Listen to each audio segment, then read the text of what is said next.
சுகர்னால நல்லா வாழ வேண்டிய வயசுல வயசான மாதிரி ஆயிட்டீங்களே சார். 35-40 வயசு தான் ஆகுது, எந்த வேலையும் செய்ய முடியல. எந்த வேலையை செஞ்சாலும் உடம்பு டயர்ட் ஆயிடுது. மூட்டு வலி, முட்டி வலி, முதுகு வலி அப்படின்னு நிறைய வலிகள் தான் நம்ம உடம்புக்குள்ள இருக்கு. இது எல்லாத்தையும் கண்ட்ரோல் பண்றதுக்கு தானே மாத்திரையும் மருந்தையும் நம்ம எடுத்துக்கிறோம். இருந்தும் உங்களுக்கு கண்ட்ரோல் ஆகுதா? உடம்பு டயர்டு தானே ஆகுது. உங்களுக்கு முட்டி வலியும் முதுகு வலியும் தானே உங்களுக்கு வருது. கால் வலியில நிறைய பேர் அவஸ்தைப்படுறீங்களே, இதற்கு நிரந்தர தீர்வே கிடையாதா? சுகரை கண்ட்ரோலே பண்ண முடியாதா?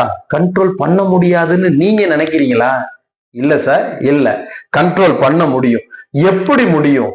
இயற்கை உணவின் மூலமாக நம்ம உடம்புல இருக்கக்கூடிய சுகரை கண்ட்ரோல் பண்ணி நம்ம உடம்புல இருக்கக்கூடிய சுகரை அடிச்சு வெளியே ஓட விடலாங்க.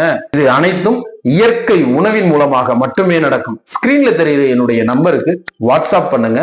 சுகர் இல்லாமல் வாழ்வது எப்படி, 7 நாள்ல உங்க உடம்புல இருக்கக்கூடிய சுகரை ரிவர்ஸ் பண்ணி காட்டுறேன். வெறும் 30 நாள்ல உங்க உடம்புல இருந்து சுகரை ஓட ஓட விரட்டி காட்டுறேன். என்னுடைய நம்பருக்கு வாட்ஸ்அப் பண்ணுங்க. சுகர் இல்லாமல் சூப்பரா வாழலாம். நன்றி.